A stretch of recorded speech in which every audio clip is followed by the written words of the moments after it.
a show that came close to not happening today. Certainly not from the studio.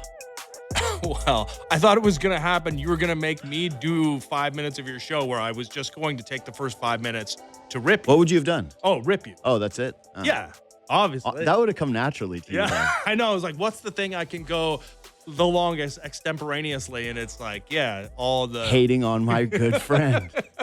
All the things that I despise about my buddy. Yeah, that's fair. Yeah. And you would have been justified. We've talked about this a million times, but righteous indignation is one of the sweetest experiences a human can have. Oh yeah, so good. It really is. Because it's you don't want to get mad and feel bad about it. That's the worst. That sucks. That's terrible. So bad. There's regret. Yeah. Embarrassment. Yeah. But feeling in the moment like there's no length that you can go to that's too far because you're on the right side of history. Well, I would say that's a little much. There's no length you can go. Oh. That's too far. You're just in court. Yeah. You're expecting the judge to set you free. Yeah, okay. Yeah. Yeah. And what happened? No, he was late for his show, so I could say whatever I wanted. By not his own fault. Yeah. It is so wild how this city is just so reliant on one thing. It just takes one little domino. Today, if you don't know, there was a trespasser on the TTC subway tracks. It wasn't even the weather. Oh, really? No. Oh. Trespasser. And it took an hour for them to get him off the tracks. And you try to get into work. The whole city completely shuts down because they roll shuttle buses out there. So now to drive in is not a possibility. You're just dead. You're just toast. There's nothing you can do. And it's just one guy. And I'm pretty sure it cost the city millions of dollars because they've got to roll out all those different buses. They're not getting the same fares on the train. It's brutal. And it's all just one guy who was, I'm going down here. That's what happens when you have a city of this size and only 2 subway lines. Yeah, right? Like that happens in New York City. It's like, it goes a little longer and I got it. There's another way to get around it. No, it's cool. No, we got that new LRT that moves 2 kilometers an hour. I thought it hasn't opened yet. I thought it was still February. It's just, hey, you can walk beside it. Cool. Yeah, it's just a plow. Yeah. It's just a walking plow. Yeah. No, we're killing it here, man. We're doing good. You made it though. Good for you. Yeah, I did. I did make it at the 11th hour. Okay, so a few things today. We're going to try to hit a lot of bases. So we're going to do things that are embarrassing in honor of the Toronto Maple Leafs. Yeah.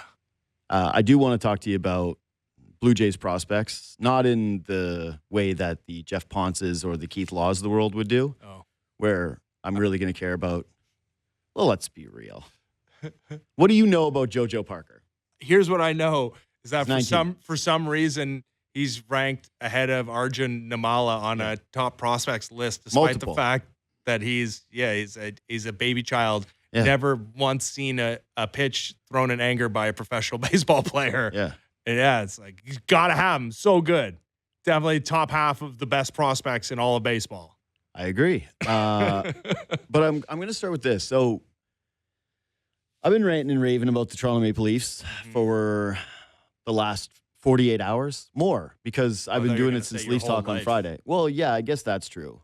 I guess that is true. Yeah. Although I've had a lot of moments where I liked the team even though they weren't winning. Yeah. And this is sort of... You mean in the last 10 years? Yeah. They didn't win a Stanley Cup in the first couple of years with this core, and that was exhilarating. So fun. Yeah, it really was. Matthews, that goal against Washington, the blocked shots by Marner against Boston... Yeah, those were good times when you could just blame the goaltender. And Freddie Anderson allowing that Tom Wilson overtime goal. My God, a couple of overtime goals go the other way. I was thinking more about the Boston series, but either way, those were good times. Yeah, I didn't really enjoy any of the beginning of the hard cap era when they just signed a bunch of old guys and they had not prepared for the salary cap at all. They went, Lindros? Yeah. Allison? Sure.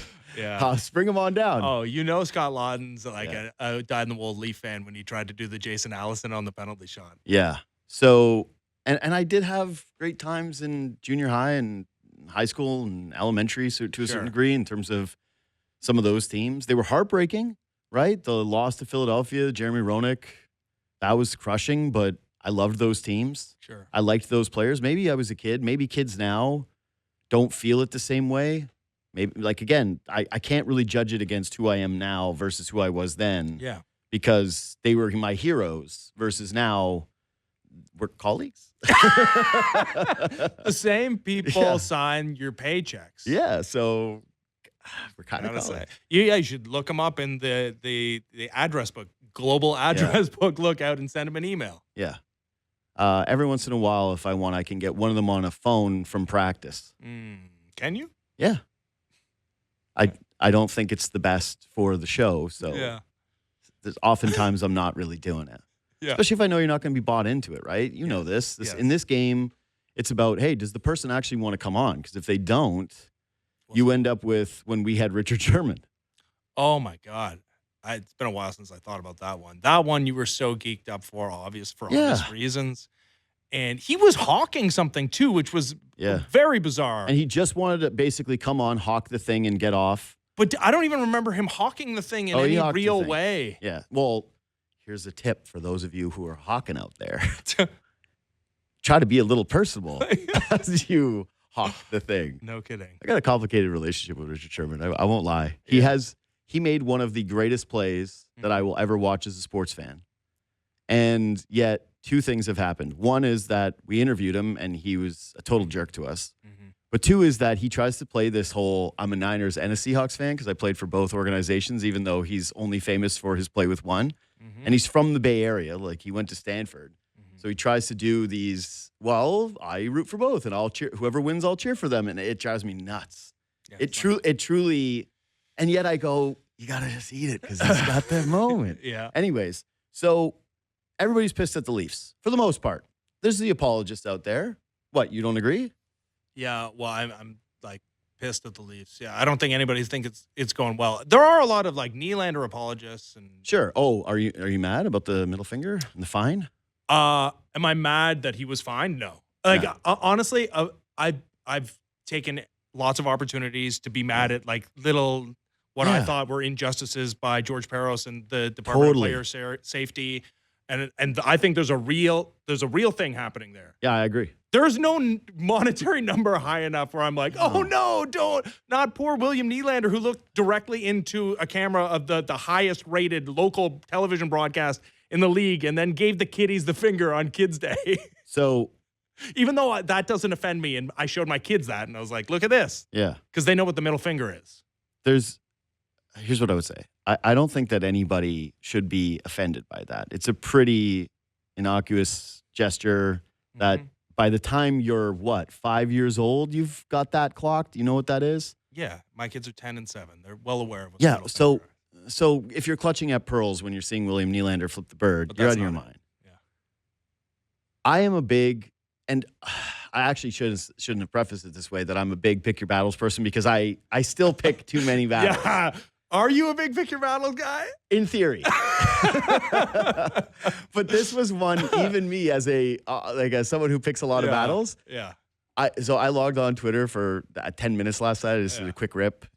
What's going on in the world today? That's it? That's all you did yesterday on Twitter was 10 minutes? I don't. Good for you. I told you, I'm not really. Good for you. I'm not really Twittering these days. Good for you. I try You're to. A blue sky guy. I'm trying to just tweet if I really feel like tweeting. And not do the forced tweet where it's like, I got to opine on every, just. Well, I don't do that. I read a lot of tweets. I don't do a lot of tweeting, but I do read a lot of Sure, tweets. But I also have this show. And so I understand why a lot of people tweet because that's your platform to be able to get off an opinion. But for me, what's the point in doing, 240 characters now? I don't know. If I don't feel like it's good enough to actually give you the actual meat of the idea. Sure. I'm too long-winded. Yep. I need to be one of those guys who pays for Twitter and writes the storybook. I go, just so everybody makes sure they understand what this take is. So I open up Twitter. I did my nightly, 10 minutes, and I just saw everybody losing their minds over Nylander getting fined, and I went, this is the most ridiculous thing that we have ever chosen. So you and I both do not like hypocrisy. And we don't like dual standards. And clearly people can pull these other examples of Sergachev did it. Which you were well aware of, right? Like, yeah, everybody. I actually did remember that. I didn't remember it at all. When it was shown, I remembered it. I didn't remember it off the top of my head. Like, who is this person that saw William Nylander flip the bird? I was like, Do you remember when Sergachev? You got to get another hobby. You got to go outside. You got to touch some grass. Like, come on, baby. Like, you can't have that one just on speed dial. But I saw people melting down about it. Like McKee, okay? I'll call him up by name. I just had him on my show. We talked about it. He's crying on the broadcast or on our show about how Nylander did it in its Bush League. And he's like, it's emblematic of too much. And I don't like this. And there's kids in the audience. And then he gets the $5,000 fine, which William Nylander is, he thinks that's what a parking ticket costs. That's right. Like, Shohei Ohtani lost millions of dollars to an illegal gas. These guys don't know what $5,000 is. He gets a $5,000 fine, and there's all these white knights getting to Twitter like McKee was like, this is ridiculous. I went, I just can't imagine giving any care to this issue. If he would have gotten suspended a game, then sure. Yeah. There's no monetary amount too high. I said $1 million in jest, but it's like, honestly, literally have him play the rest of the season for free. That would actually sound awesome. Sounds amazing. Yes. They just, hey, you're He's actually headed to The Hague. Maybe Stockade. Like, honestly, that would be fine also. Yeah. But yeah, to your point of pick your battles, obviously the Leafs are adjudicated differently by George Parros. That's clear. Yeah. That's clear. Yeah. And in most instances, that's ridiculous because all hockey games in the bounds of the ice surface in 60 minutes should be adjudicated, in theory, the same.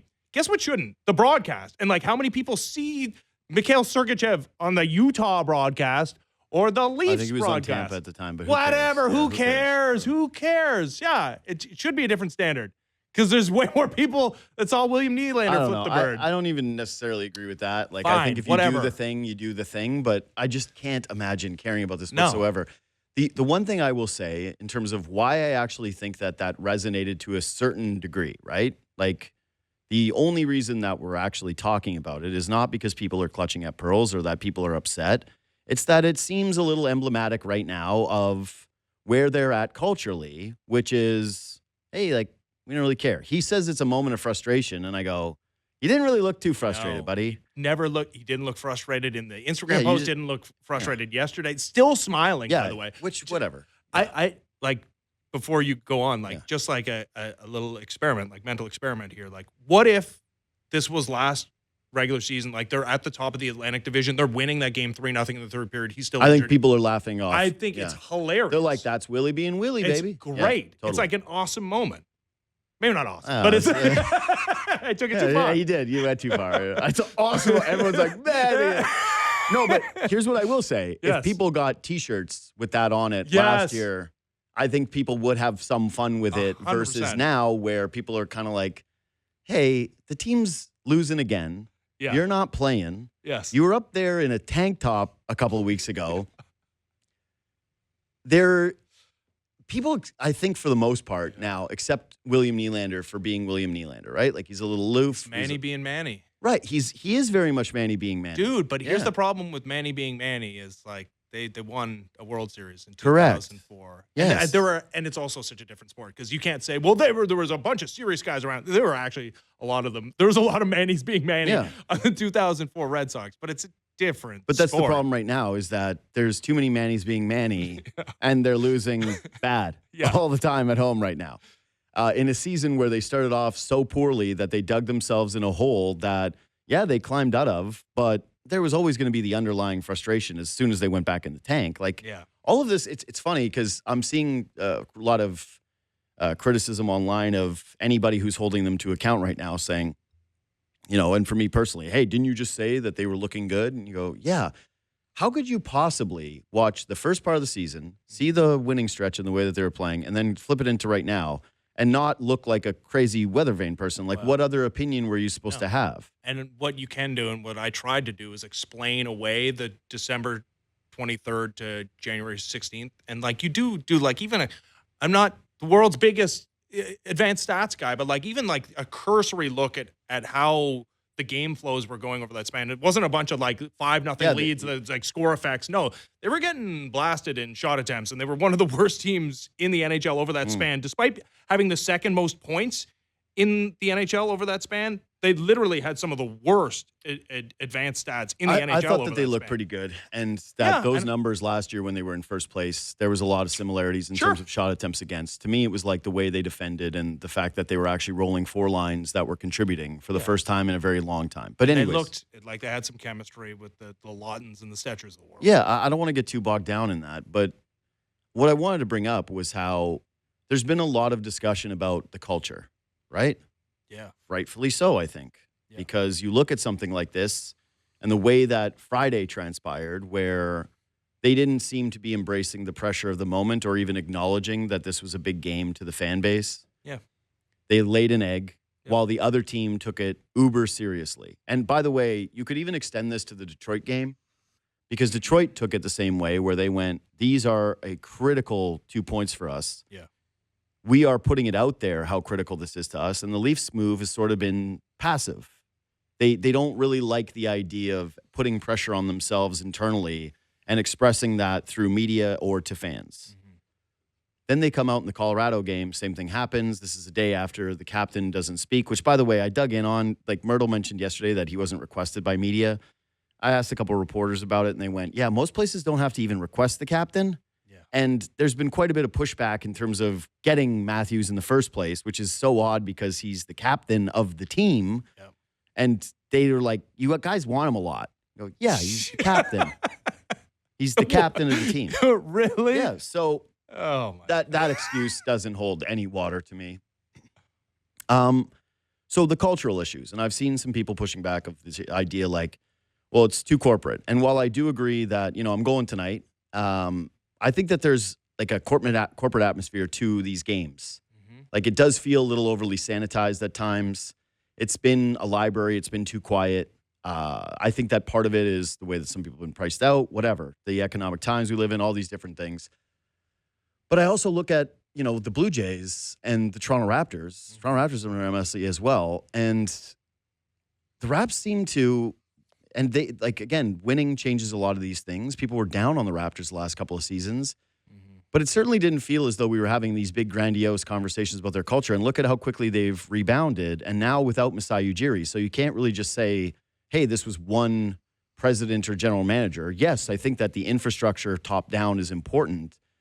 But when we're talking about these cultural issues right now with the Leafs, I guess I'm not really buying that this is some big corporate thing. To me, this really does come down to, at this point, the players. There have been multiple people that have been involved in helping facilitate this, right? Like the Brendan Shanahans of the world, certainly. Kyle Dubas, certainly. But I kind of feel as though it's just more of a horses out of the barn with your leadership core, and that those guys feel like the ones that have dealt with this for quite some time, are frustrated by the frustrations that get put on them. They feel as though they're oversized. And this is just my own gleanings. Yeah. And that this actually just has to do with this certain group of players that have been very familiar to Leaf fans now over the last decade, and the way that they interact and they come off and they perform in front of a large swath of this fan base. Yeah, and I think if you were going to distill it even more, you'd be talking specifically about Austin Matthews, right? Who's wearing the C this season, but has been the best player since he arrived here when he was drafted first overall. And yeah, there is, and we talk so often about them trying to staple guys with that attitude to them. And Scott Laughton feels like he does have that. Troy Stetcher feels like he has that. Yeah. Come on, what are we talking about here? The fourth line center and what should be the sixth D, but is the third or fourth on this team. It does feel like those two guys have had more resonance than, say, the Ryan Reeveses of the past. Yes, because they're more impactful than Ryan Reeves, right? Yeah, there's no Mark Stone here. There's a John Tavares who's different, but the same in a way. And all this team has ever known from the get-go. You can talk about patient zero being the Nylander contract negotiation or the Marner contract negotiation, but it's really, hey, the disciplinarians were in here to start, and Lou Lamoriello and Mike Babcock, and I'm not saying they should have held on to Mike Babcock for longer, and it was obviously, it felt untenable at the time, and every offseason him traveling to Arizona to make nice with Austin Matthews, but they got him fired. They controlled it from the beginning. They showed proof of concept that it was their. And it's not an effort thing. I'm not saying that Austin Matthews isn't trying. Yeah. But how can you not just as a human being understand that, hey, there's I'm going to be fine. Everything's fine here. Everything's fine. Nothing matters, really. Ultimately, nothing matters. And ultimately, something it mattered for Marc Savard for, and God, who's happier? Not that the Leafs are losing now, but that the rebound. No, he's definitely happier. Sustain itself. What are you talking about? Than Marc Savard. That's human nature. Yeah.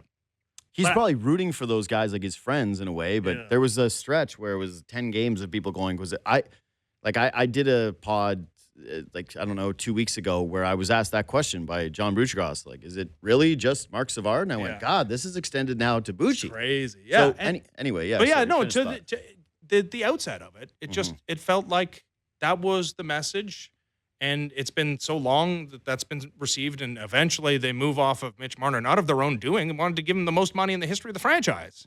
Yeah, no, I don't know how you can have any other opinion than it's the players. Yeah, that's the way I feel about it too. And I think that there's a lot of deflecting happening with some people where they want to find other boogeymen, but in reality, it's just because it's a harder thing to do to criticize the players, and it's a harder thing to do to accept that it might be more their fault than anybody else's.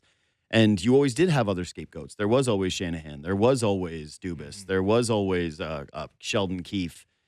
There was Craig Berube to start the season. There's now Brad Treliving in terms of the roster. But when it comes down to my feeling of that disconnect, it's partially because I just don't think that those guys, the core dudes in particular, embrace the fans and embrace the pressure that comes with this market in a way that you kind of need to if you're going to be a team that's not hanging Stanley Cups. Honestly, just even think about the fans. So, again, not offended by the William Nylander thing. Again, in different circumstances, would have been hilarious. And I think that you're good to have one guy on your team that is very much like that. But imagine spending even a iota of time thinking about the message that you're sending to the fans in that moment. And what is pretty clear, that you had no consideration for what the fan base would think of that action in a third period where you're trailing. I also think that one's just kind of like a flipping in the moment,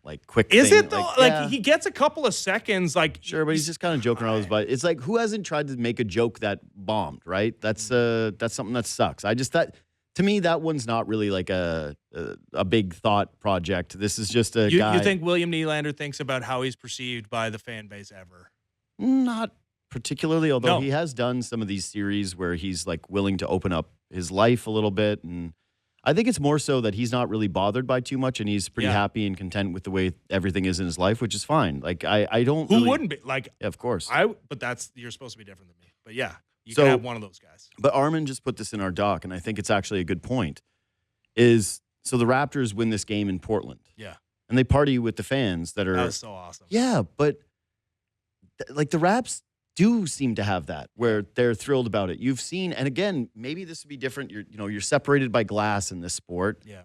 And you haven't had the same kinds of successes where people are just absolutely losing their minds in a very long time and so hyped on you in this way. So there's definitely a winning quotient, right? I'm not trying to pretend as though that's not paramount in all of this, right? The winning is what causes these guys to party. If they got smoked by the Portland Trailblazers, I don't think that they're going to the fans being like, jumping up and down. So yeah, I'm not trying to overdo this thing, but yeah, the Raps, they do. They just they have a fun vibe to them. They seem to really care. They seem to understand kind of the beats of what's going on with the way that they're being spoken about or the way that they're being received.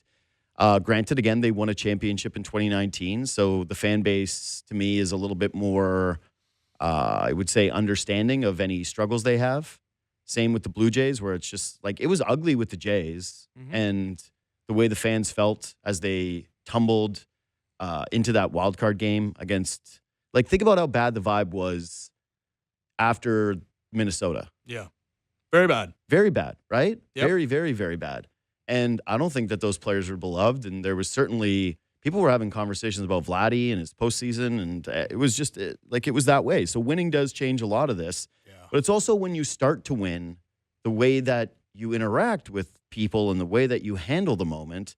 And I think even when those guys have been hot or even when those guys have had success, that same thing hasn't happened. That same connection hasn't materialized. And maybe they're it's too famous. They're too I don't know what it is. They're under glass. They're too they're not even real people. They're above it. They're like in this the like movie star class of like, imagine ever having a real conversation with like Leonardo DiCaprio. He's not a real person. You can't, like, Austin Matthews is not a real person. When have you ever heard him on a podcast? I think he went on like Chiclets maybe once, but like, did you get anything from him? He's just, they're not real Almost people. all of his quotes in terms of like things that was, because I was racking my brain as you said that, in terms of things that are memorable, are him being like glib to media members and kind of rolling the eyes and doing the cheeky, like, that's enough of that, or no more of this. And because I'm above it and I know more. And I'm tired of it. I don't really want to do this.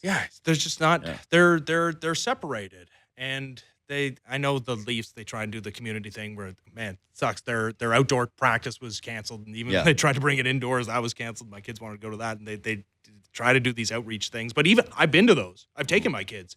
Even that, it's like, you're separated, right? Like it's cool. Like, and the kids like get this opportunity, but man, the throng of autograph seekers on like the pathway between the bus and the outdoor rink, it's unlike anything else in this sport specifically. But they're in a different class of human being. It does feel detached, honestly. Yeah. It just does. Anyway, you want to take a break or you want to do Jace? Yeah, let's take a break. All right. Let's take a quick break. We'll come back and we'll discuss how all in we are in terms of trying to continue to augment this Blue Jays roster, because, it's the time of the year where things have cooled off in the free agent market. We're just like waiting on Framber Valdez and whether or not he accepts an offer or not. I don't know. And so we're getting prospect lists. So we want to talk a little bit about the prospects and what you do with them. That's next. Okay, so I mentioned it. Tis the season. Got a lull in the baseball schedule. There's really one major free agent left in Framber Valdez. Yeah. Would you care at all what he makes? Like I got to say it, admittedly, just a tiny bit, but not a lot. But yeah, like if it's not going to be Dylan Cease money, right? Yeah, like of course not. We're talking about 6 years, but like maybe 6 years, 180. Do you feel good about that? Well, here's the thing. It doesn't matter at all what he makes to me day one. It just starts to matter a little bit if they go into the season and Framber Valdez has a better year than Dylan Cease and he costs half the money. Then you look at it and go, all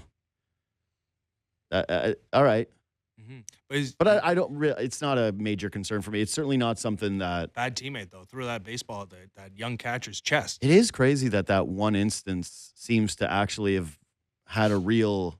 Doesn't it? Yeah, it just like, because Framber Valdez is good. Yeah, but also I've seen too many real baseball people have strong opinions on it, and I'm, as again an outsider, I look at that and go, okay, he had a horrible moment that you don't see from other guys clearly. Yeah, but it is just one heated moment as a competitor. Right. You would think that kind of, like, if he had a track record of this, maybe he does have more stuff behind the scenes that we just don't know about.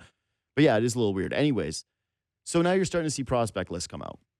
And essentially the consensus is the Jays' top prospect is Trey Savage, who is in that weird spot where he's still on prospect lists because he hasn't played enough games, but also he was one of their most important pitchers on a World Series run and clearly has a rotation spot. And I don't really know how he's viewed.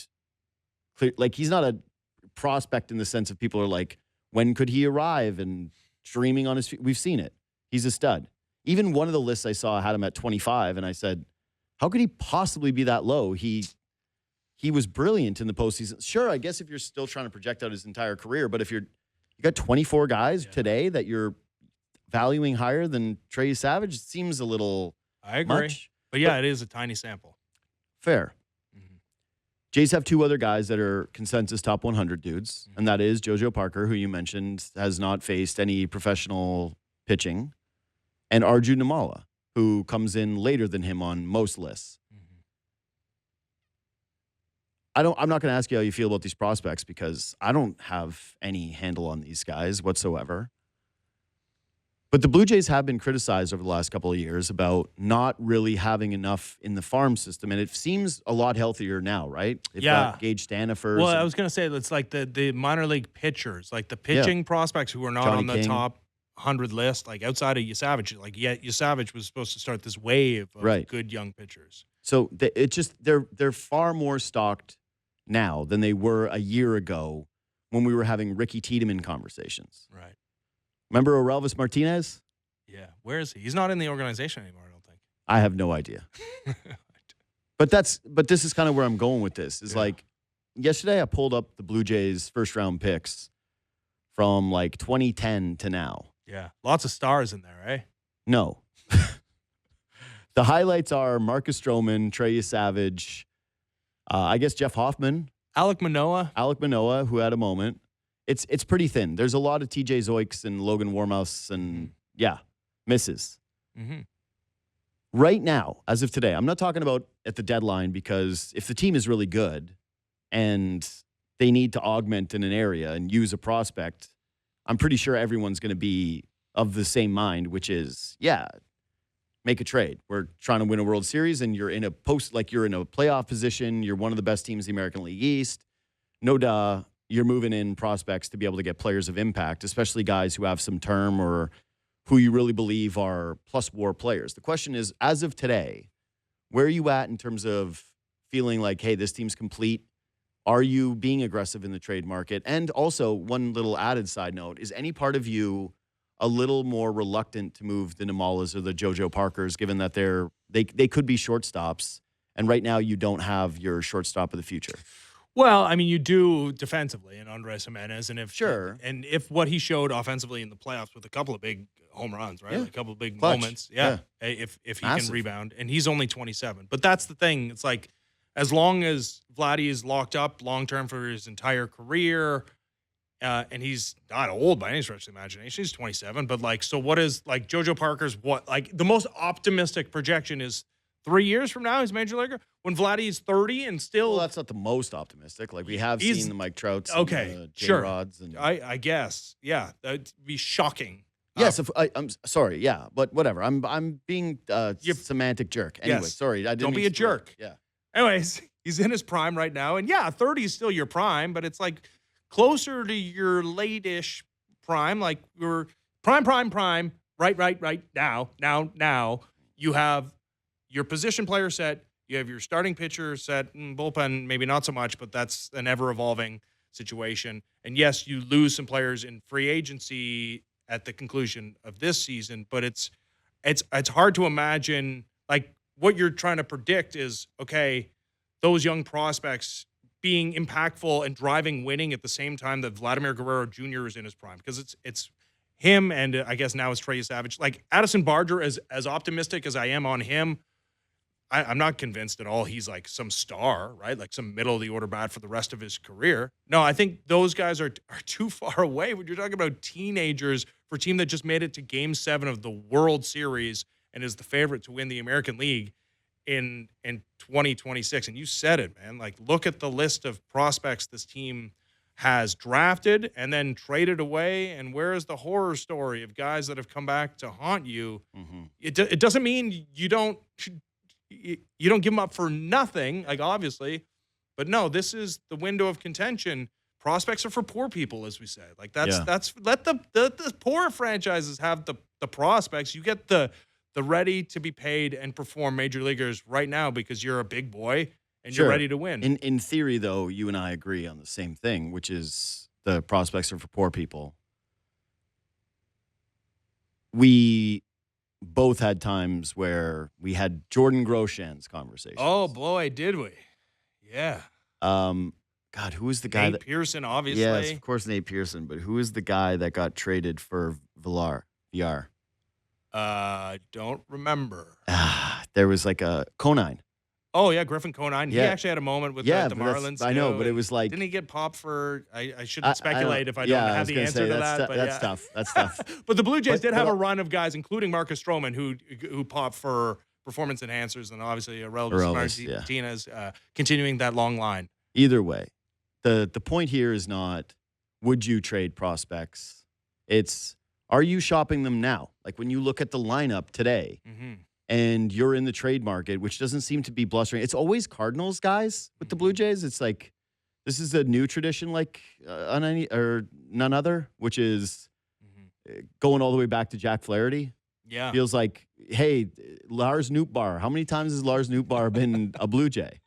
I would say 3 years in a row where we've gone and done the Lars Nootbaar conversation. Yeah. But yeah, like, are you trying to make one of those kind of trades where clearly it's not a Tarek Skubal, right? Not the, hey, you're all in on a superstar guy, because that name doesn't even appear to be out there. And by all accounts, even with Skubal, if you just look at what the Peralta deal was, I don't think the Jays have what it takes to get Skubal without including, obviously the Savages of the world, but yes, well beyond that. And I don't think they're doing something of that magnitude for a rental. I'm saying more so, how satisfied are you with this just being, hey, you know what? You're rolling this out. You're seeing how this is. Yeah, there does seem to be potentially a little bit of a hole with the middle of the order bat. I would argue that if they augmented the bullpen, it wouldn't be the worst thing to take a shot at another guy in a different organization. But I think where I'm leaning with it more so is no, you're actually keeping the powder dry for when you have more certainty at that deadline.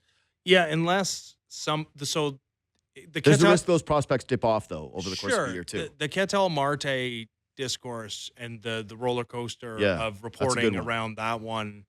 Yeah, because that's a guy that changes that's everything. A guy, yes. And maybe the Diamondbacks are just doing the smart thing of like, hey, he's not – we like him and not a cancer in the clubhouse at all. Yeah. Meanwhile, because they realize – Yeah, if you got to say that, though. Yeah, exactly. Yeah.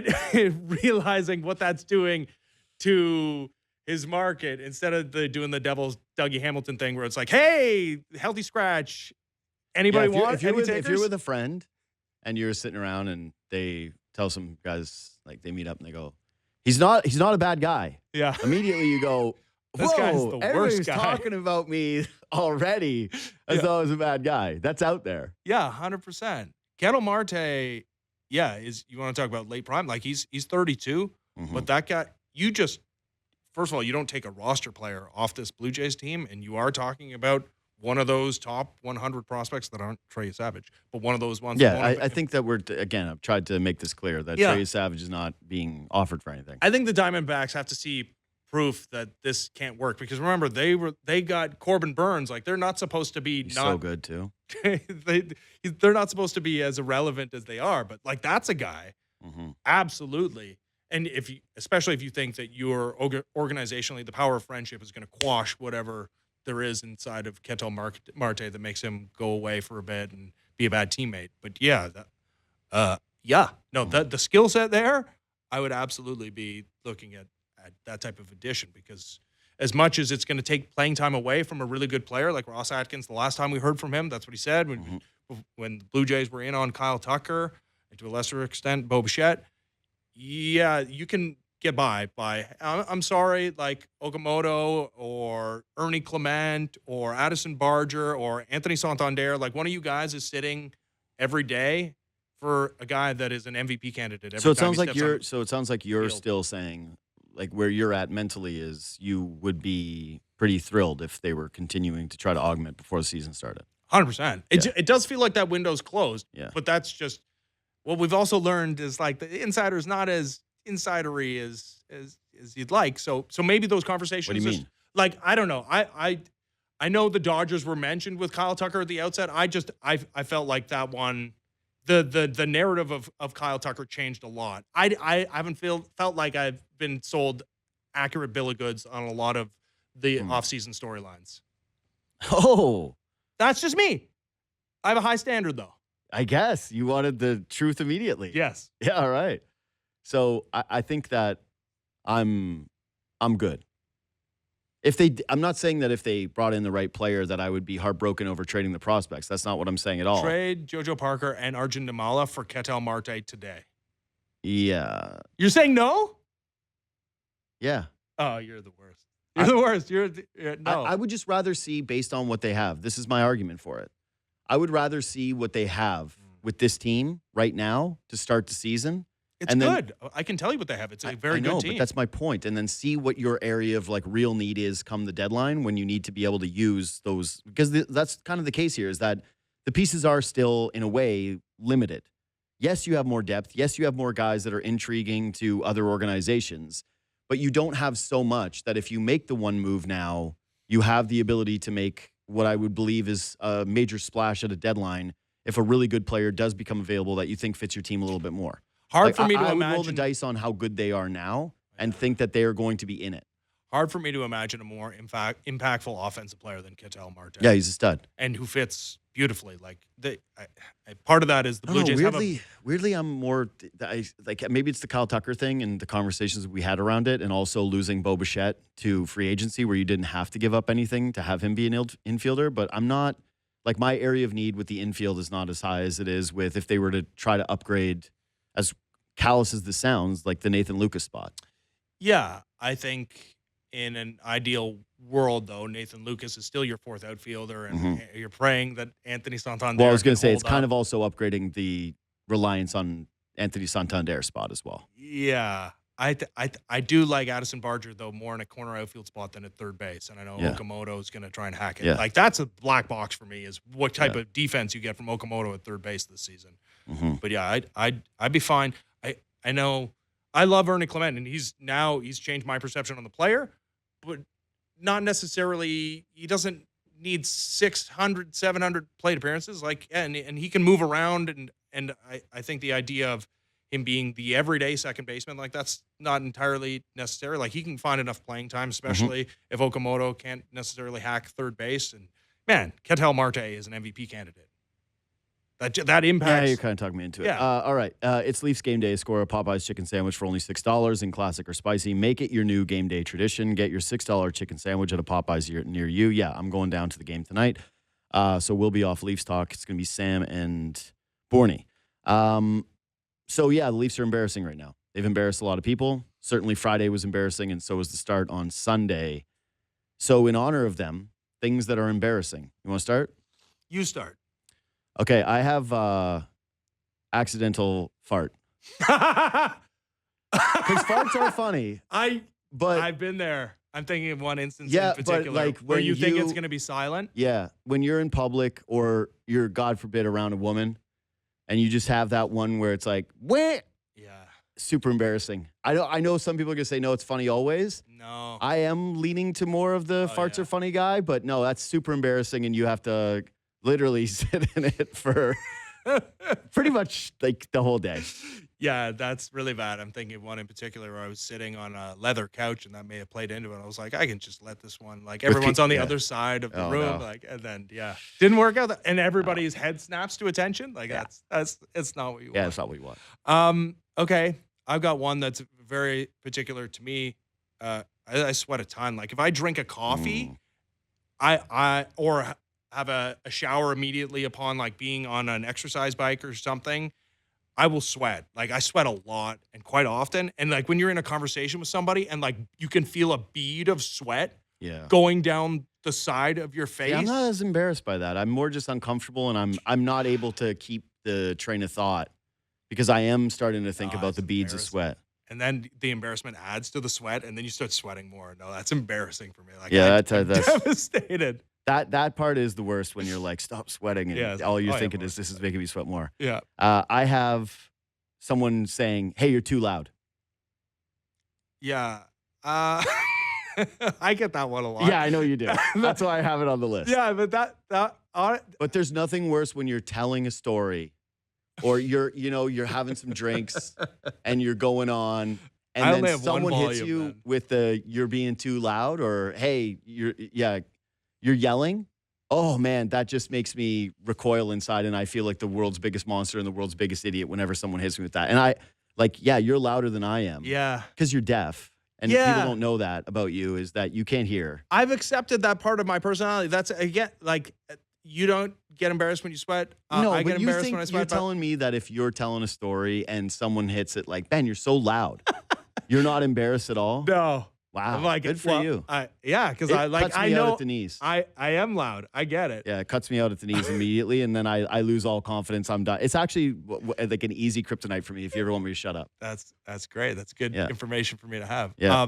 I'm embarrassed for myself when I see my kids watching other people play video games. Like, that is, they choose in their free time. They can watch, the whole world of entertainment is at their fingertips. Yeah, you're not talking about them sitting around with their friends watching them play video games. You're talking about them streaming video games. Videos of of the face, like the person's face is taking up over the majority of the screen with like the video game small. Yeah. You're not playing the video game. You're not getting the pleasure and satisfaction of completing the video game. Your satisfaction comes from somebody else's secondhand enjoyment of a video game. Who's also just like putting on a very cringy personality. Oh my God, yeah, they're overdoing it. Like that embarrasses me. Like, oh, I've raised you. I thought I did the right thing. Like I thought I put you in positions that you'd have a good life. And this is what you've chosen to do with your free time, is watch other people enjoy their lives instead of enjoying it yourself. Like sickening and embarrassing. The only credit I give to the kids and to the Gen Zs and the Gen Alphas that do seem to love this behavior is, I think you're lying if you're a millennial or, I don't know, I'm not even kidding. Gen X had video games. Yeah. Pong. Yeah. Oh, they're so mad right now. But yeah, like it wasn't crazy to if your friend was playing a video game or good at a video game, or if you sat down and you watched them play a video game for a little while. That's different. So I'm saying if we would have had it, if we would have had the streamers, would we have liked the same thing? Like I've never been a really big video game guy, period. Just because I never had the consoles until I was like 14, 15. And by that point, you're too bad. So you don't even really want to, like, it doesn't become a central part of your life. Like, I'm just not a gamer. I've never been a video game guy. But I feel as though if I was a kid and I was raised on video games and I liked watching other people play video games, I could have kind of come around to that, even though it does, like, I get it. I see it and I go, I don't understand it at all. But then I look at it through the lens of, well, we just didn't have it, so maybe it's not as bad as we think. No, it's like it's an entire mentality where it's like instead of participating, I'd rather observe, which is insane. Like, yeah, but also when you did watch your friend play video games, they were generally being quiet playing the game.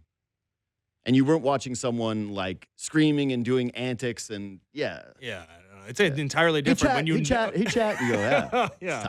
It's tough. I have when your phone isn't actually plugged into your headphones and it plays in public. Oh, that's a good one. Yeah, I hate that. There's nothing, I'm so embarrassed every single time. If I'm on a subway or like I'm somewhere and I hit play on something and that just starts, and then you have that 1 second sometimes where you turn the volume up because you've got over the ear headphones on. So all you've done is like blast your cringeworthy music for 20 seconds before you kind of scramble and turn it off. Yeah, I think I'm always embarrassed by that. Okay. I got one. And maybe alarm is, by the way, the cousin of this. Is like if you're out in public and you set an alarm and it starts going off in your pocket and you're like, especially please no. Also, it's daytime, so people are like, what do you have the alarm for? So that's what I was going to get. You a bum who sleeps all day? I have weird sleep schedules, so I have weird alarms, right? Like if they go off at whatever noon or something, it's because normally I'll take a nap and I want to wake up at noon. I'm not a bum. Like I have a job, believe me. Anyways, I'm embarrassed and maybe I won't even say it. When people ask me how late my kids go to bed, like I'm embarrassed because I let them stay up. Yeah, you do. Even for me who doesn't have kids. I'm really bad with this. Yeah, you tell me sometimes and I go. They sleep in though. Sometimes. They got to go to school. They sleep in until 8 o'clock. They don't have to go to school at 8:30. All right. Yeah, no, that's pretty tough. Yeah, especially since you're raising them for a lifetime of just poor sleep habits. Yeah, it's not ideal. Especially, my one kid had to wake up at I'm judging you for this. Like, I'm embarrassed. Yeah, you should be actually. This is the first one on the list where it's like, yeah, that's bad. Here's number 2, oversharing when you're drunk. Oh, and then the caveat is the next morning. Yeah, there is truly nothing worse. Yeah, than waking up hungover. Mm-hmm. Remembering when you were out somewhere and how you overshared something with someone, and you were talking too much, you got a little too overconfident, and you started blathering away about something that you shouldn't have, and having to think about that all day long. That's as embarrassed as I can possibly be. Yeah, no, that's... And I continue to do this behavior. I can't help myself. No. The drunk brain doesn't know. And adding to the embarrassment is the hungover brain, which is like, it replays every single moment. Yeah, you're there and you're thinking about it. And I actually think that this is where I think it's so much better for me when I'm hungover. I always think, wow, how do my friends with kids do this? Yeah. But the good part is that you do have the kids to distract you and you've got other things that you got to do versus a guy like me who has to just be like, really all day long. All right, one more. All right. This is the one, honestly, that I deal with the most. Not at this time of year, but when people see me play golf for the first time, like, or I hit that bad shot when it's like, I know this person, we're going to play golf for the first time. Or they see your golf bag. Yeah. Well, I have a new golf bag. I've changed that. We're no longer Ziploc bags Good Lord. and duct tape. Yeah. But yeah, like at my best, I can look like I know how to play the sport, but my variance in golf is wild. Like, it is wild. Yeah. Yeah. So if you see me play, sucking at sports in general, like when you have, that's why you've opted out of sports entirely. Yeah, I'm just done. I'm like, I keep getting worse at the sports that I love to play, so done. Yeah, you're easily embarrassed. Yeah. I view it as too much. I'm too competitive, but now that you say it, I'm like, maybe I'm just too embarrassed. I think you're too embarrassed. Yeah. And I'll do it. I'll put my head down because I can't live with myself saying, no, I don't want to play at this nice golf course because I'm too embarrassed. I might embarrass or too afraid of potentially embarrassing myself. But yeah, when that happens, like, and all I'm looking to do is first tee shot, like, just get some equity in the bank. Yeah. Seriously. Like, I'm not even kidding. A lot of pressure on the first one. Because, like, if I just hit the first shot, you're like, okay, he's capable of that. Yeah. Right? And then ideally, the first hole you can get through. Yeah, because then later, if you're hitting it all right, then people are like, oh, he's just kind of getting lucky. And it's not he's falling apart. I get that. All right, we got to go. Subscribe to this podcast, leave 5 stars, reach out anytime at JD Bunkis. Ryan Whitney next.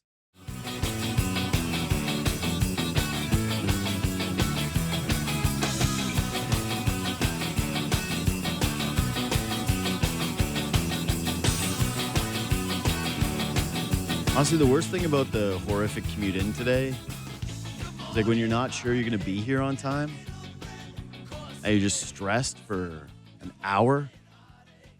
You get the post-endorphin crash. I'm just dead. You got to just power through this. God, that sucked today. Everybody in the city, good luck out there. Ryan Whitney of Spittin Chiclets joins us now. What's up, man? How we doing? Great to have you. What's going on, JD? How are you? I'm well, man. Hey, thanks for this. Hey, congrats on the Netflix deal. Like, that's a huge deal that you guys are a part of that. It's so weird seeing podcasts on Netflix, I got to say. Like, you know, you're watching something stupid. I don't know. I'm a movie guy. I'm actually like one of those dudes that just like rewatches old movies all the time. And it's just a trip to see podcasts and where they've come from to end up where now. Yeah, it's like up next, Spittin Chiclets, because it's now in Canada too. Yeah, that was great news. It's very, very odd. Pretty cool. I mean, we started this thing on a couch at RA's apartment or condo in South Boston, sharing a microphone at one point, literally 2 feet away from each other. And then now it's on Netflix. So it's been a wild ride. It's pretty cool. Yeah, I was shocked too when they called and said that they were getting into the podcast game. I was like, oh, I guess that's the new thing. So very, very cool to be kind of included in that. I think the big dog was Pardon My Take, which is an enormous podcast within Barstool, and they added us and Ryan Russillo as well. So it was exciting. Yeah, it's cool. Had to put you over with the kids. Pardon? Had to put you over with your kids, like just in terms of legitimizing your career to them. No, I don't think anything will legitimize me with my own kids. I show them hockey cards. They're like, oh, I've seen it, the old outdoor Winter Classic, the original one on TV. It's in standard definition, so you can barely see anything. Yeah. And I think they think I'm like 84 years old. Yeah. So I really wish I was playing while I had kids, because those guys are really cool to their kids. I'm just like a nerd that sits in the office upstairs and just talks into a computer screen. It is so horrible how quickly the TV technology advanced. Crazy. I was watching there was a football game on, like NFL Network or something, and it wasn't that long ago. I mean, maybe 2012, 13, and I was like, this looks How did like we watch this? I don't even know how I like watched sports as a kid and knew who the players were. Because like when it was COVID and we had no sports and Fauci was like, hey, there's not going to be sports for a decade. And I was like, oh, cool. There goes this career that I tried to build. There's my life. Yeah, that's all right. I'm sure I'll be fine pumping gas. Like that's going to be the life for me because I have no other skill set. They put on all those. I remember during COVID, we were live streaming like people playing video games, like watching like NHL, like 2019. I'm like, what? I don't know how much longer I can do this. Yeah, no, I might be out of this. But so we were doing classic games. Like I was doing podcasts. That's cool. About games that had already ended and going back and rewatching them. But some of them that you would watch, like, again, if you went to beyond 2015, 2016, you're watching these games and you're like, this can't be This isn't right. This isn't what I grew up watching. There's absolutely no way. And then when you kick something back into the 90s, because they would put on some like Leafs classic games from, the early 90s. And I would go, there's just absolutely no way people knew who the players were. You were completely relying on the play-by-play in order to know who basically anybody was unless they were a Giant. That's it. That's and the only newspaper. way. Yeah, that's it. It is the box scores. So, man, the Leafs right now, it's we've been trying to do this for the last couple of weeks with you. And it sucks because I think it was 2 weeks ago we were originally supposed to have this conversation. Leafs are kind of flying high. And my whole segment around this was kind of built around like, hey, are you kind of a believer in what's going on here? And are you even starting to turn on them? And what's going on? It's a disaster, man. They have this game against Vegas where the fans get up for it. They completely no-show. The Golden Knights treat it like it's a playoff game. They're very serious about sticking up for their teammate. The Leafs do this whole thing of, hey, it's just another game. And they fall flat on their face. Then they fall flat on their face again after they get a day off on Saturday where their head coach goes, our only mandate is to start on time. And they get caved in 18-6 in the shots in the first period. When you're looking at this right now, what are you thinking about watching the Leafs? Well, I was, when we were supposed to do this, and then, sorry about that.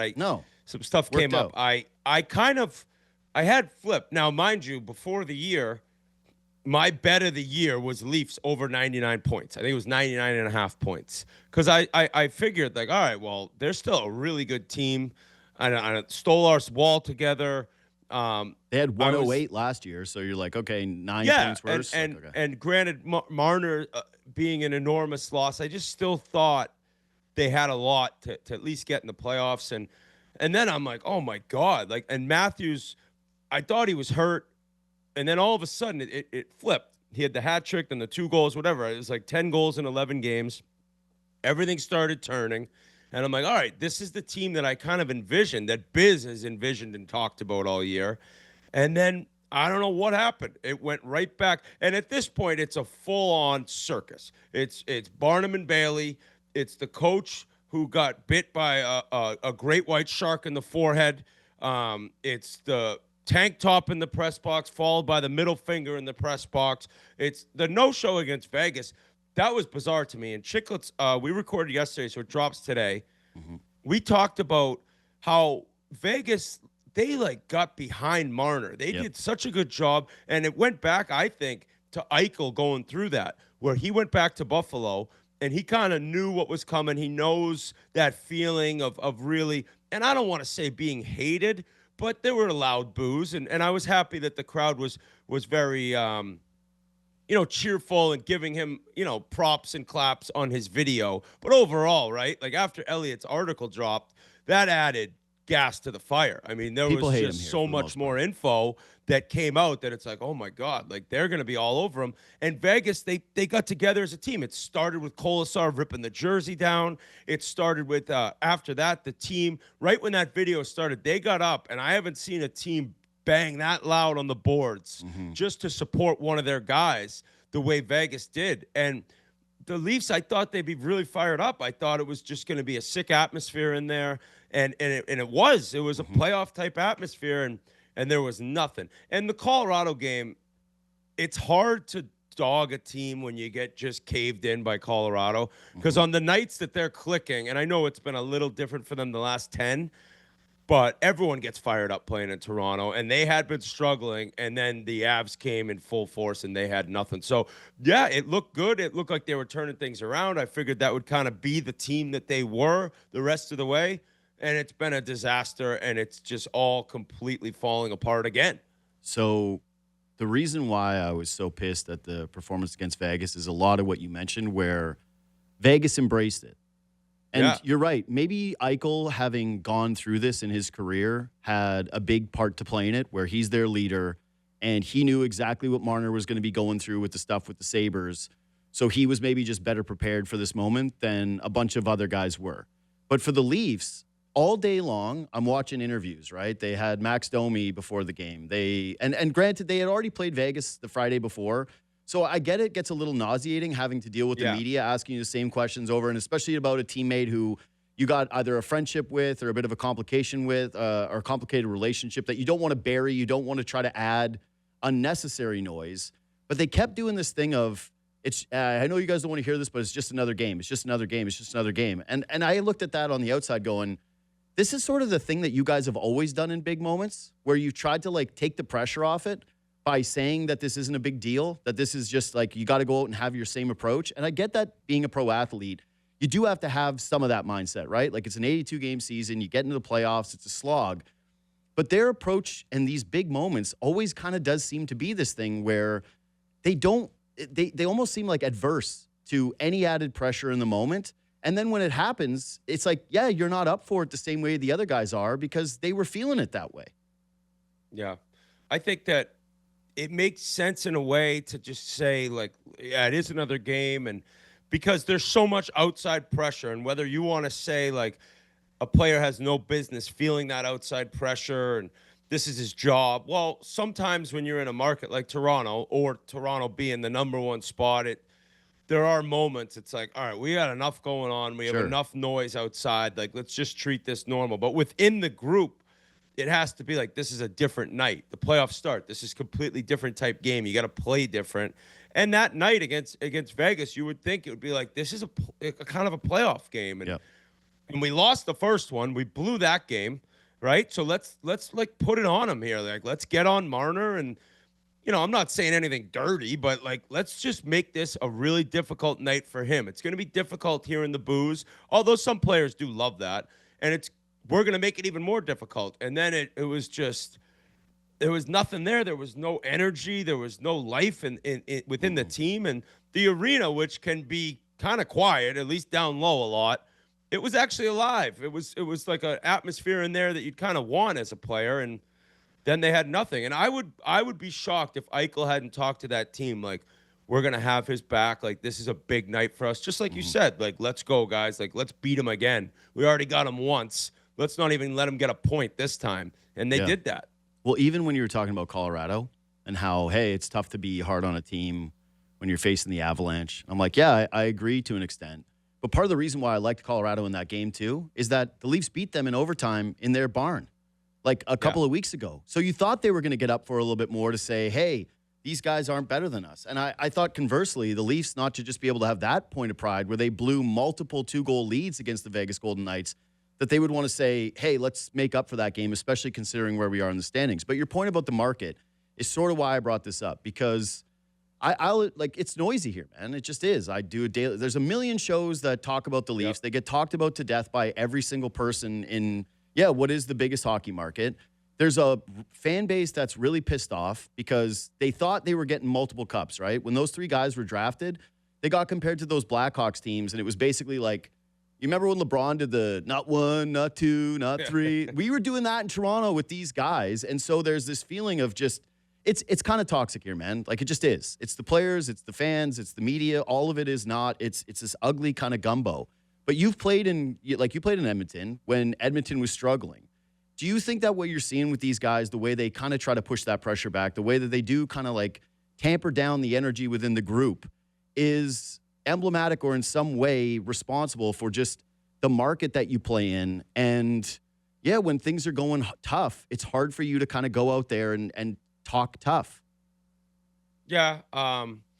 It was different in Edmonton for me because we were so bad. That was the decade of darkness. In my 3.5, 4 years there, it was, the pressure wasn't there, right? Because it's like, God, you're just losing a lot, so many injuries. But I remember saying, like, God, if you were on a good team in this city, it would be incredible. I think it's the same for Toronto. I think the way you're treated by the organization, the way you're treated by the city when you're on a good team and when the team's rolling, it's got to be pretty special. I never played there, but just knowing Canada the way I do, like, it's just life up there, and it's cool when you're on a good team. Now, when you're on a bad team and you're struggling, it can be a lot, but they had some great teams. That's the other thing that is, like, difficult. Like, God, Florida, like, last year, they had that series. Like, they played Florida harder than anyone else did. Like, not even close, really, right? They're up 2-0. They're up 3-2.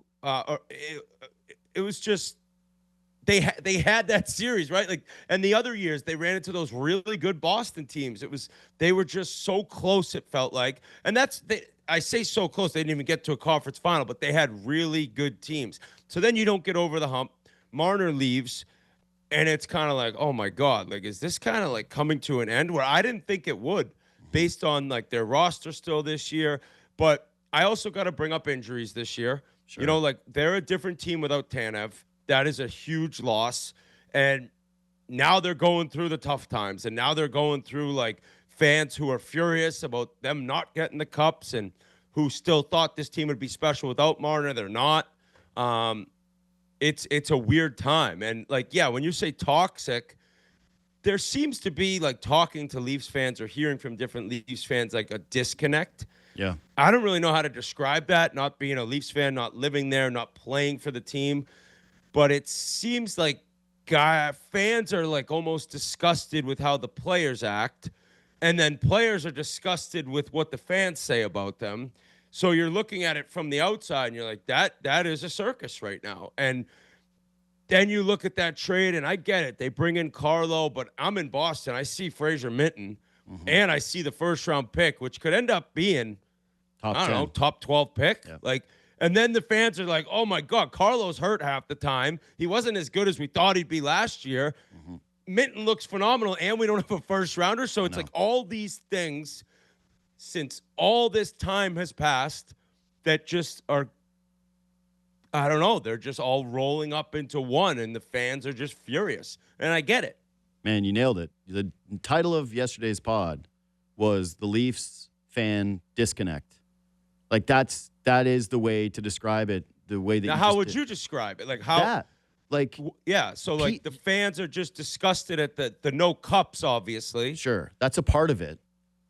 But I think it's more about the players. I think that the bigger issue right now is what you nailed on, where it's the two sides being disgusted with one another.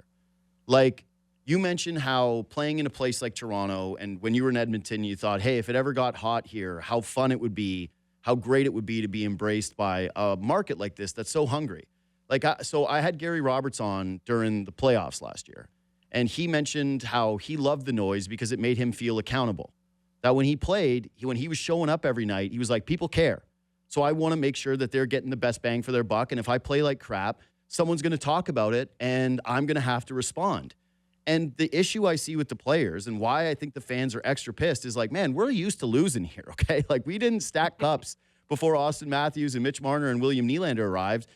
But like the teams of my youth, right? Those Roberts teams, the Sundin teams, and even though they went on deeper playoff runs, they were loved because it did feel like there was a connection between them and the fans, an understanding of like how much people cared, being loved by the players. And maybe some of this is just social media where you look up your name and all you find is horrible stuff, right? Like we all deal with this. Anybody who's like even in the remote public eye, I don't know, you ever read your YouTube comments? I read mine sometimes and I go, oh my God, I'm trash. Like I'm a horrible person. I'm terrible at my job. I shouldn't even be doing this profession.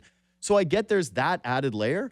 But the players, you're right, they seem to resent the fans, and they don't really seem to have a real connection with them where there's like a responsibility to show up in these moments and say, we're going to give you everything we got, and you're not going to question the effort. Because it's one thing to lose. It's another to lose in a way where, like I said, you show up in that Vegas game, and you get pummeled to start it. Guys don't look engaged. Did you see the timeout they took in the Colorado game? Yeah. They take a timeout, and their coach is standing there talking. The entire bench is quiet. It's only Scott Lawton that's kind of talking a little bit with Troy Stetcher. I'm like, that's the fourth line center who's the kind of emotional heartbeat of your team. And I don't think that the players seem to get that, like at least the core guys. And they certainly seem to be pissed off about it, that's even the expectation of them. Yeah. And the social media thing, like I've been through that where Twitter came out when I was in Edmonton. It was like my second year, I think. And I got it pretty early. And it goes into Elliott's article where he's talking about kind of Marner reading things. And when he didn't read things, he'd be told things. Well, it's one thing to tell your buddy or your family member, like, hey, you see what's written about you? Like, that's not a great friend, I would say. Horrible friend. And listen, this goes the same for when it's good and you're playing good and you're reading the comments, because that's what happens. I just can't recommend enough. Having been through this and done this, I regret it so much. Like, don't even get it. And I understand everyone has social media. Just don't read the comments. It's so difficult. But when you talk about the late 90s teams and Gary Roberts and Gilmore and Wendell Clark, like, they were leaving the rink. And, yeah, you might hear some boos in the crowd. But overall, that's the thing about social media. somebody could be just ripping on you online. If you run into them in the supermarket, they're like, "Hey, what's up? Big Can I get a fan. selfie?" Yeah, big Oilers fan. But you get behind your keyboard or your phone and you'll say anything, and so it's just very detrimental to your personal well-being reading comments. And it if you start reading them when they're good, you're going to keep reading them, and it always flip-flops at some point.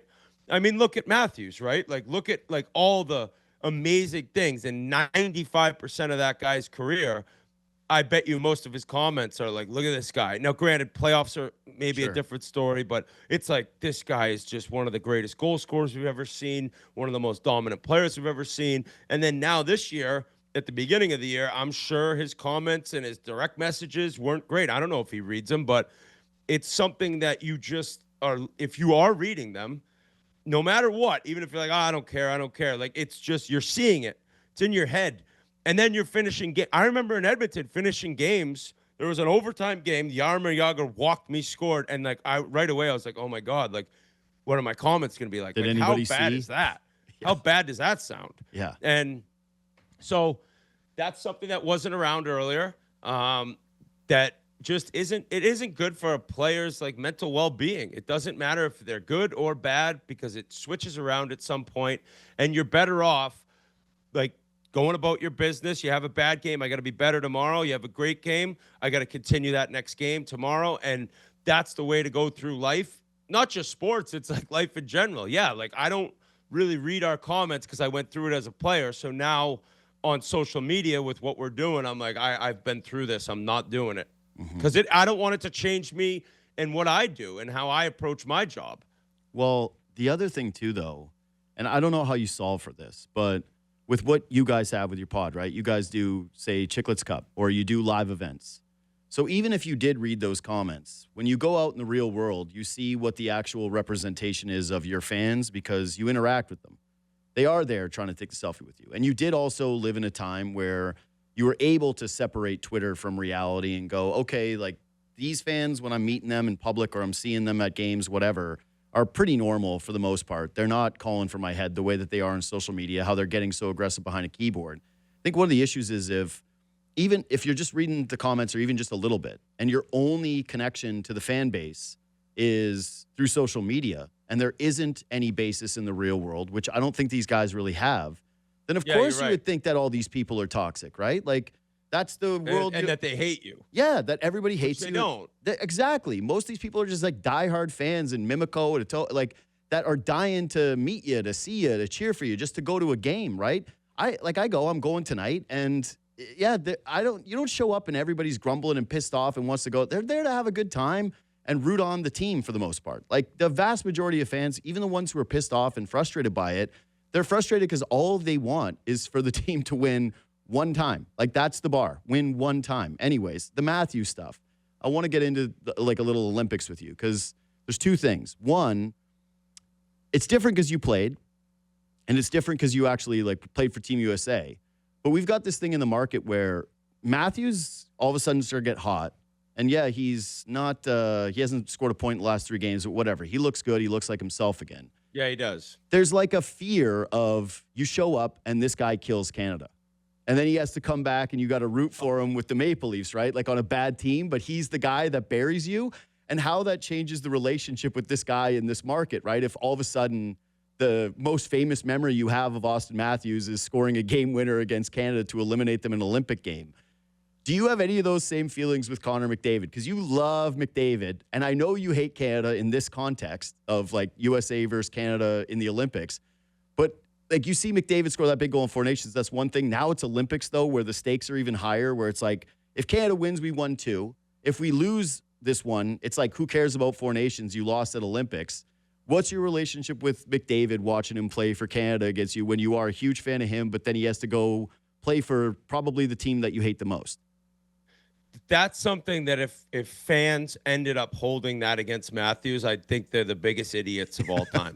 Like, that is like, you got to be kidding me. If you're a true hockey fan and you love the game and you couldn't at least, you could hate it, you could be disgusted by it, but if you can't respect the fact that Austin Matthews possibly gets the game-winning goal, or if he ever got the game-winning goal in the gold medal game against Canada for his country, like, get out of my face with that.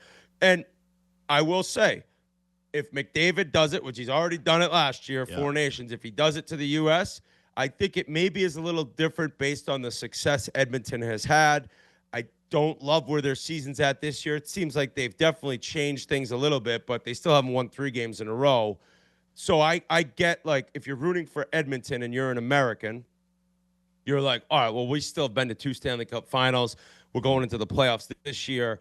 Whereas if he comes back for the Leafs and Matthews were to do that to Canada, oh, well, the Leafs stink. They're not even going to make the playoffs. So, like, that part, I guess, is legit. But if you're actually, like, a true fan of hockey and you get to watch Austin Matthews these 10 years, whatever he's been in the league, and you've seen the greatness, and then he goes and scores a beautiful goal to win the gold medal against Canada, and you can't be like, wow, like, that's pretty incredible, then I think you're a clown.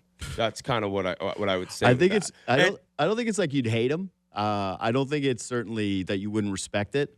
I think it would just more so be it stings as a reminder that he's on your team. It would be very Leafs. Yeah. It would be very Leafs if he won the gold medal with a game-winning goal against Canada and then went back and they missed the playoffs. Yeah, that's it. Okay, so again, he's not like, from my vantage point, he plays on a Canadian team.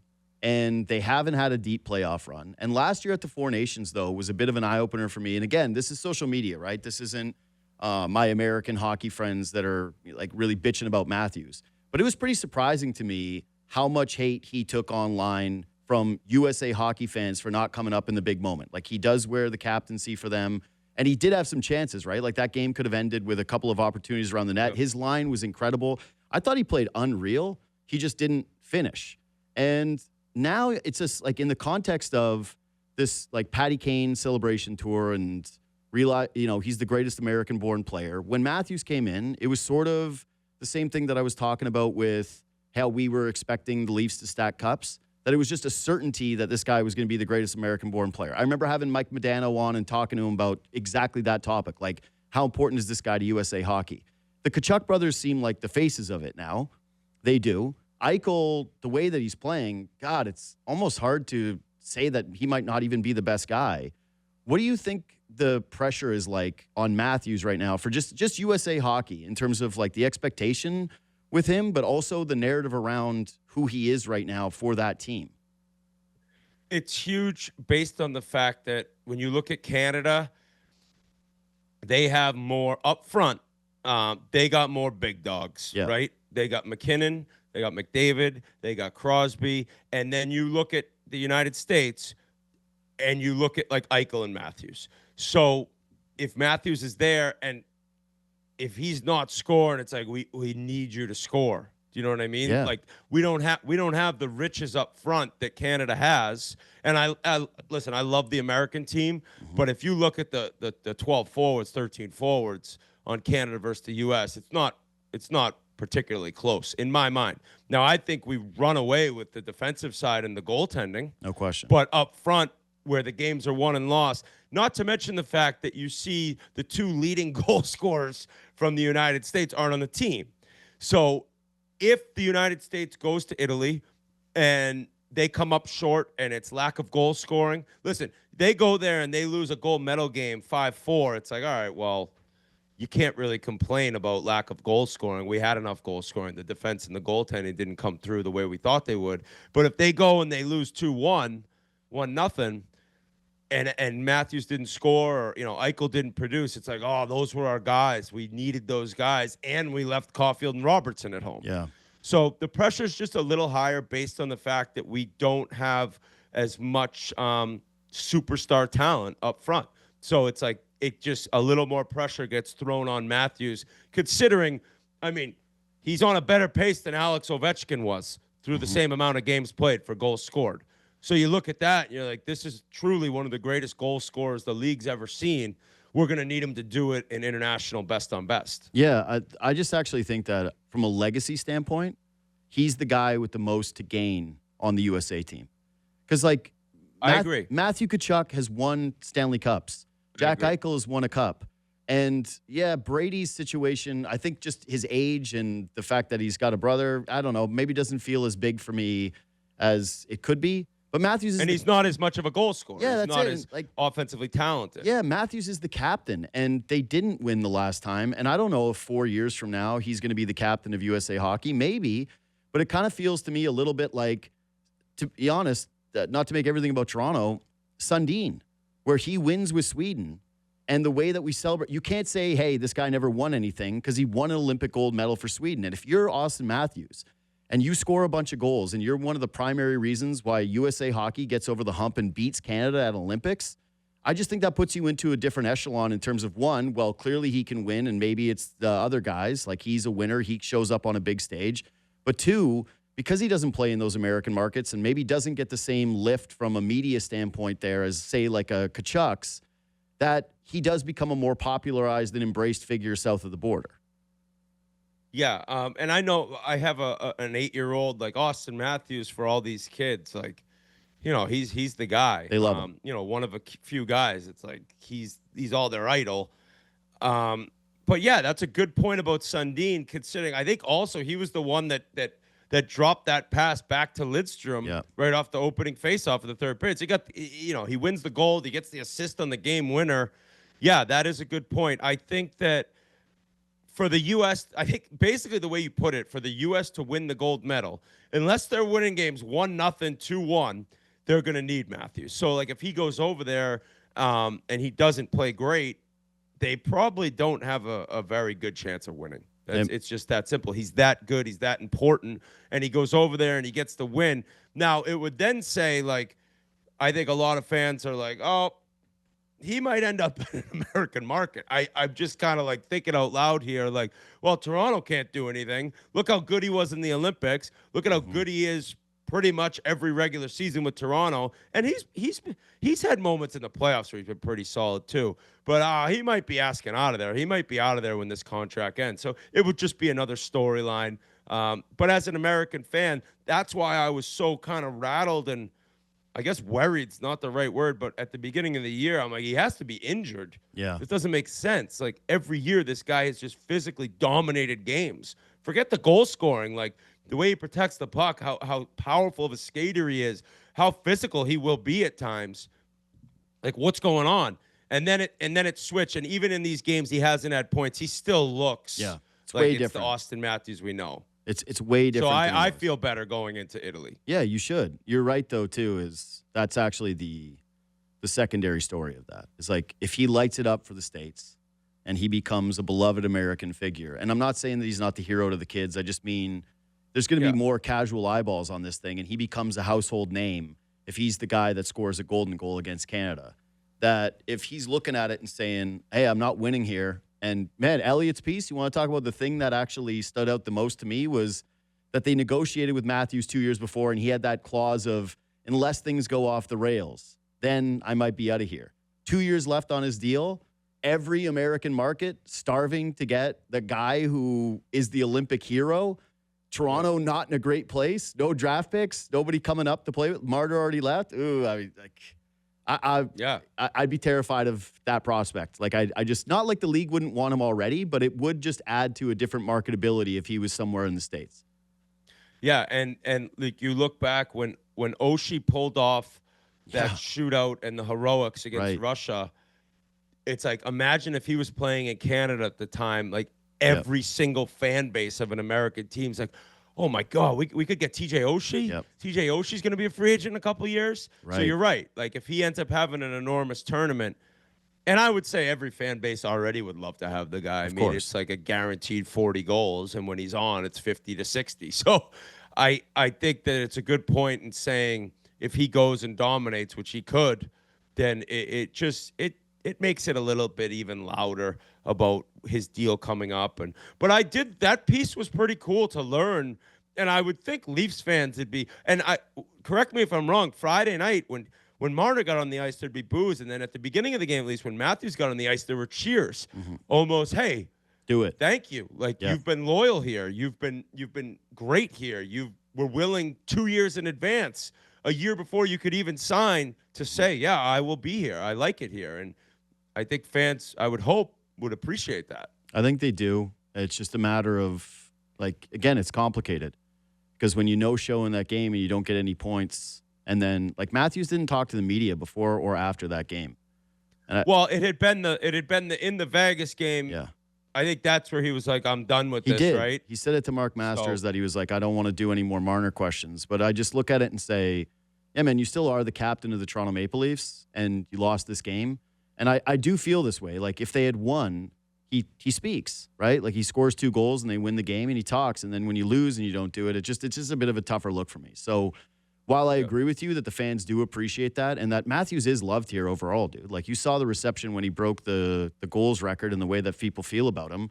But it's just like that underlying frustration of that disconnect that you're talking about still does exist as well. Hey, man, you've been super generous with the time. I know you're busy as hell, and I appreciate you doing this. Thanks for coming on. No problem. Yeah. No problem. Thanks for having me on. Yeah, it was great to chat. Ryan Whitney of Spittin Chiclets. Yeah, listen, I know some people are going to bristle at that thought and go like, oh, this is actually the media creation stuff. But it's impossible not to think about. Like, if Matthews rips it up down there and he becomes truly the face of USA hockey, because to me right now it's the Tkachuk brothers. They've got the podcast, Matthews coming off the cups.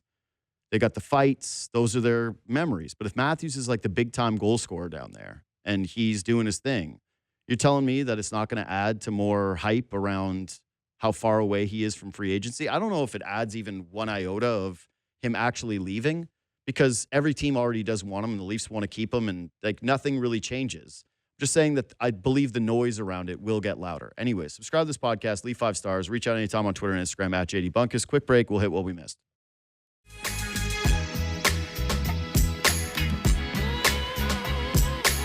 Game day. See you down at the rink tonight. Must-win game. Truly.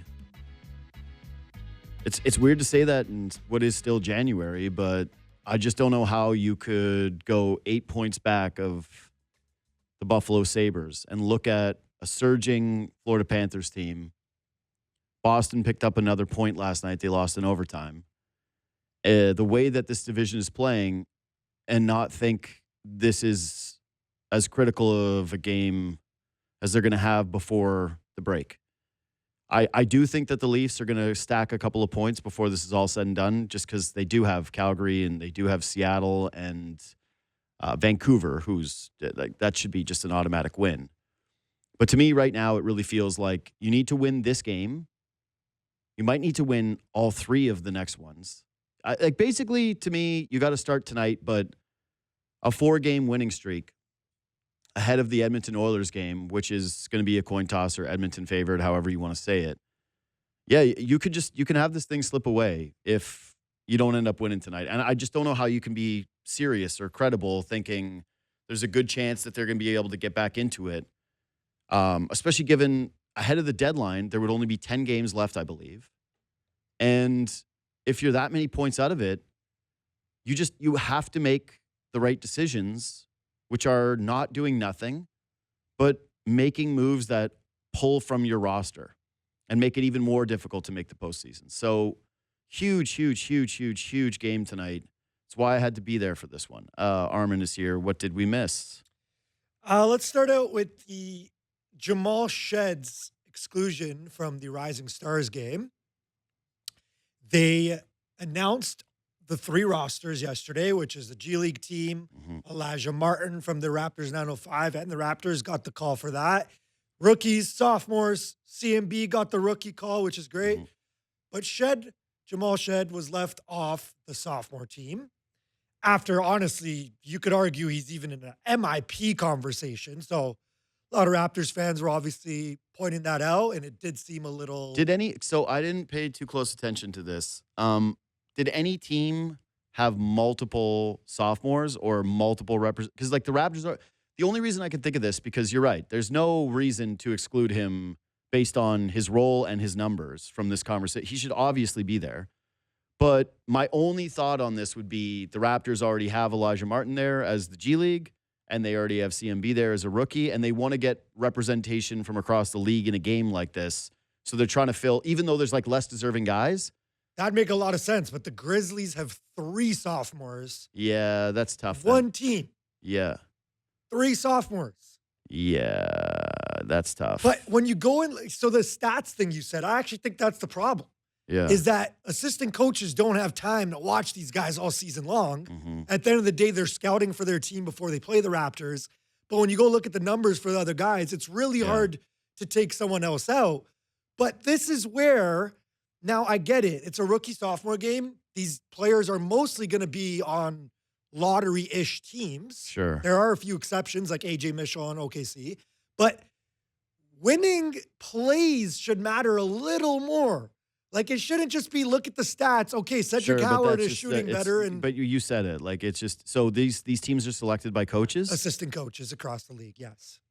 Yeah, that's a little strange. You're right. They're on a 4th place team. Or 3rd. 3rd. Yeah, 3rd place team. Half game back, I think, of 2nd. Yeah. They've been winning games. Grizzlies are 8 games under 500. Yeah. You know, those guys are getting all the more opportunity than Jamal Shedd's going to get, obviously. Yeah. And so, yeah, they're averaging more points per game. Even if they're shooting better from 3, it's like winning plays should matter. Sure. I listen, I get Screen it. navigation should matter. Charges taken should matter. Okay. Relax.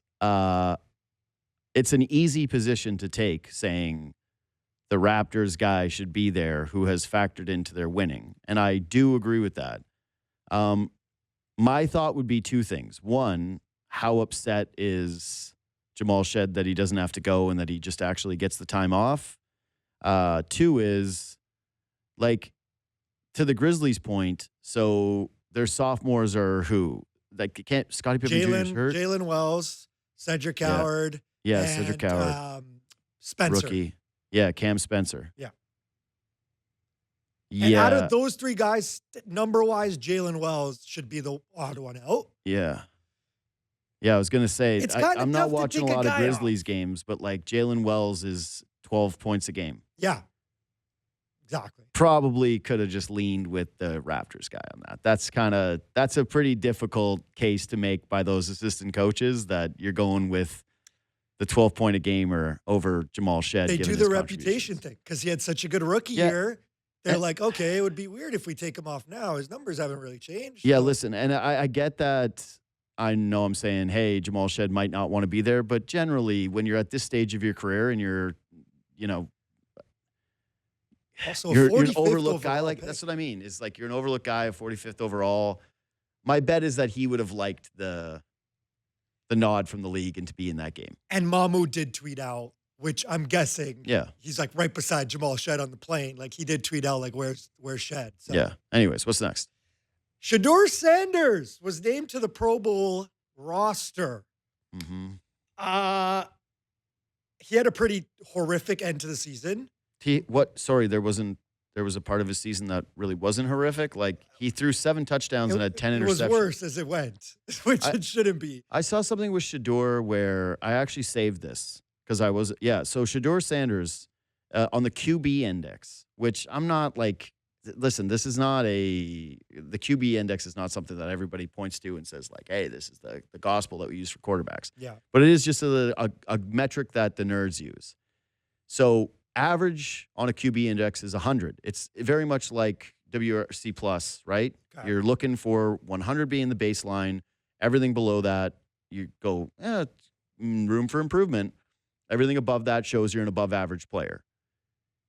He's the worst Pro Bowl pick of the Super Bowl era. He came in with a rating that is 64 out of 100. Okay.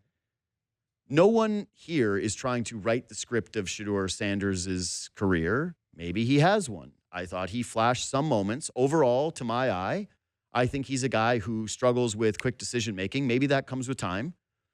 He's not uber athletic. And so when he does hold on to the football, he doesn't have like incredible escapability, whatever. Mm-hmm. If he's a Rorschach test for if you're already in on Shedeur, you're, what is it, Josiah Anderson who was doing all those tweets where it was like nutso propaganda stuff. Yeah. Fine. He showed you, I think, enough to say, hey, there's a little bit of something there, and maybe he should have even played over the likes of Dylan Gabriel. Fine. If you were a hater, you would look at a lot of what he did this season and say, yeah, he didn't really show much to push back on any of this. What my only real take on this is, well, it's 2 things. One is very obvious and easy, which is that the Pro Bowl actually did used to mean a little something in terms of your status in the league. Mm-hmm. Guys didn't go because they were at the Super Bowl. Guys didn't go because they were injured. But it never got to this point where Shedeur Sanders throwing 7 touchdowns and 10 interceptions and playing, 6 games? Yeah. That they would even be within the realm of possibility for something like this. Like, multiple bad quarterbacks have made the Pro Bowl before. I don't really care about it so much for this angle. What I think is the actual crappy part of this is I don't care. Like, I would prefer, I guess, if you ask me, hey, JD, would you rather Shedeur be good or bad? I would say good. I'm not rooting against him. I would rather the Cleveland Browns have a good quarterback and that a guy is another interesting player in the league than not. I don't have any skin in the game. He's not a quarterback for the San Francisco 49ers. Like, go Shedeur, go. It doesn't, no skin off my ass. Like, I don't care about this whatsoever. I think it's a bad look for him and the family. Like, people, it's the Bronny thing. Like, if Bronny was on the sophomore team, people would look at that and go, why is Bronny here? Yeah. He's only here because of his dad.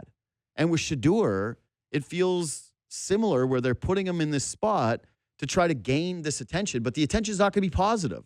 There's going to be some people who go, hey, it's great that he's there because they don't care. I don't even know, did they play flag football at the Pro Bowl? I don't even know what they do anymore. I thought it was over. The news to me is, that's actually the other storyline. Is like, when's the last time you watched the Pro Bowl? Oh, forever ago, man. I even when the Pro Bowl was at its like high point, I used to watch some of the skills competition stuff and take it in when I was like in university and NFL Network and I had nothing else going on. But the idea that I sat there and watched a full Pro Bowl, like, no, the Pro Bowl has one famous memory for me, and that's I'm blanking on the safety's name for Washington. Oh my God, this is embarrassing because he's the University of Miami kid who passed away, who lit up the Bills punter. God, that's embarrassing. Sean Taylor? Sean Taylor, yes. Sean Taylor, who nailed a punter at a Pro Bowl, is the only real memory I have. And I couldn't even remember his name, which is brutal. That's actually so deeply embarrassing for a football fan to forget that name. But yeah, I think that this only adds credence to criticize Shedeur at a time where I just don't think he needs more criticism. I think that he should be not trying to avoid the spotlight because it's like you got to be who you are, and he's a spotlight player. But him showing up at the Pro Bowl, the only conversation around him now is, I believe, to be a negative one. And so, does it put a little more pressure too on whoever the new Browns coach? No, to start him next season. No, there's nothing like that. There's no, hey, this guy's a. Because that's a Pro Bowler. But that's what I'm saying. That's the embarrassing part of this is that you got to go Pro Bowl quarterback Shedeur Sanders, and it's like you look up his Pro Football Reference page, and you're going to see that he's got a Pro Bowl next to his name. It's just it. Listen, if you're the NFL, it's a bad look for you because you've got a product that you can't get anybody to go to, and you've had to lean on a guy with 7 touchdowns and 10 interceptions who clearly is not an all-star talent at this point of his career, and you create bad discourse amongst your fan base. And then when he's there, I think you diminish it for some of the guys that do deserve to be there in terms of feeling like it's an honor. We really do look back to Bunk and be like, this guy had 4 Pro Bowls. This guy had 6. No, it holds weight for us now. Moving forward, it won't, It's not. which sucks. Anyways, we'll see you tomorrow.